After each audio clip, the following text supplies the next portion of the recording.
বাংলাদেশ আওয়ামী যুবলীগ 15 নম্বর Baghban word শাখার আহ্বায়ক।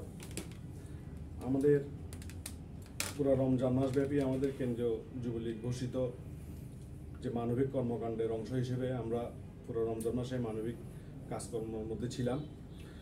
আপনার ইফতার সামগ্রী বিতরণ, সেহরি সামগ্রী বিতরণ এবং ঈদ উপহার সামগ্রী বিতরণ। আল্লাহর রহমতে সিয়াম সাধনার মাস রমজান মাস শেষ করে সামনে আমাদের ঈদ। জাতি ধর্ম বর্ণ নির্বিশেষে সবাইকে ঈদের শুভেচ্ছা। ধর্ম যার যার উৎসব সবাই যেন ঈদের খুশিতে একজন আরেকজনের সাথে ভাগাভাগি করে নেয় ঈদের সুখটা। সেই জন্য সবাইকে ঈদের শুভেচ্ছা ও অভিনন্দন। আমাদের কমিটি হওয়ার পর আমরা এরপরে রমজান মাস আসলো। রমজান মাসে তো আসলে আপনার সিয়াম সাধনার মাস, মানবিক কাজের মাস। সেজন্য আমরা পুরো মাসেই আমাদের বাগবান ওয়ার্ড যুবলীগের আমি আহ্বায়ক হিসেবে আছি। আমিও মানবিক কর্মকাণ্ডে ছিলাম এবং আমাদের কমিটির প্রত্যেকটা নেতা বিভিন্ন মানবিক কাজকর্মের মধ্যে ছিল। আমরা মানবিক কাজকর্ম শেষ করলাম। এখন ঈদের পরবর্তী যে আমাদের কর্মসূচি আসবে দলীয় আমাদের যুবলীগের কেন্দ্র ঘোষিত, যদি আবার কোনো কর্মসূচি থাকে আমরা সেটাও কর্মসূচির মাধ্যমে থাকবো ইনশাল্লাহ, এই আশা ব্যক্ত করি। আমাদের মাননীয় নেত্রী, আমাদের প্রধানমন্ত্রী জননেত্রী শেখ হাসিনা যে ডিজিটাল বাংলাদেশের যে ভিশন ছিল, ওই ভিশন শেষ করে আমরা এখন স্মার্ট বাংলাদেশে আসছি। স্মার্ট বাংলাদেশ মানে তো আসলে কাপড় চোপড়ে স্মার্ট সেটা না। স্মার্ট বাংলাদেশ মানে আমাদেরকে প্রত্যেক নাগরিককে স্মার্ট করা বা প্রত্যেক নাগরিক স্মার্টলি জনসাধারণের জন্য কাজ করা। আমরা যুবলীগ, আমি গর্ব করি, আমি আমার প্রাণের সংগঠন, আমি যুবলীগের একজন কর্মী হিসেবে আমি গর্ব করি আমরা যেভাবে স্মার্টলি বাংলাদেশের যে আমাদের নেত্রী যে কাজগুলো করে যাচ্ছেন, নেত্রীর পাশে যুবলীগ ভ্যানগার্ড হিসেবে আছে।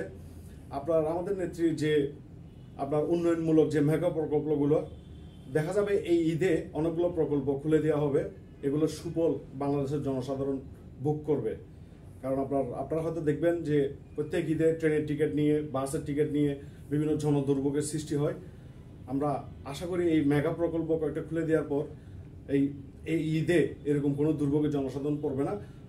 জনসাধারণের যে সুফলগুলো ভোগ করবে, এই সুফল থেকে আমাদের নেত্রীর জন্য সবাই দোয়া করবে এবং ওনাকে আল্লাহ দীর্ঘ হায়াত দান করে এবং বাংলাদেশের জন্য আরও কাজ করতে পারে, বাংলাদেশের জনসাধারণকে যেন আরও সামনের দিকে এগিয়ে নিয়ে যেতে পারে।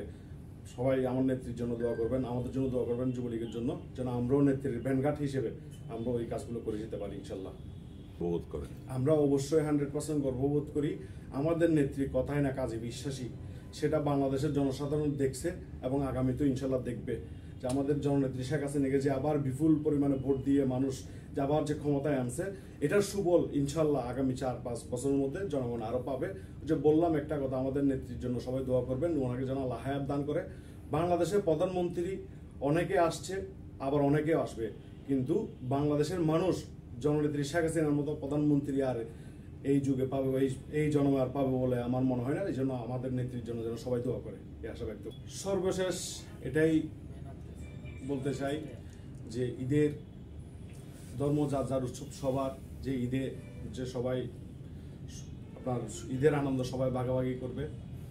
যে এই সুখের সময় যেন আমাদের যুবলীগ, আমাদের প্রাণের সংগঠন, দক্ষিণ এশিয়ার বৃহৎ সংগঠন বাংলাদেশ আওয়ামী যুবলীগের প্রতিটা কর্মীর যেন দোয়া করে এবং যুবলীগের সম্মানিত চেয়ারম্যান শেখ ফজলে শামস পরশ ভাই এবং সম্মানিত সাধারণ সম্পাদক মাইনুল হোসেন খান নিখিল ভাই ও যুগ্ম সাধারণ সম্পাদক ব্যারিস্টার শেখ নাইম ভাই এবং আমাদের চট্টগ্রাম মহানগর যুবলীগের সভাপতি মাহমুদ সুমন ভাই এবং দিদার আলম দিদার ভাইয়ের জন্য যেন দোয়া করে।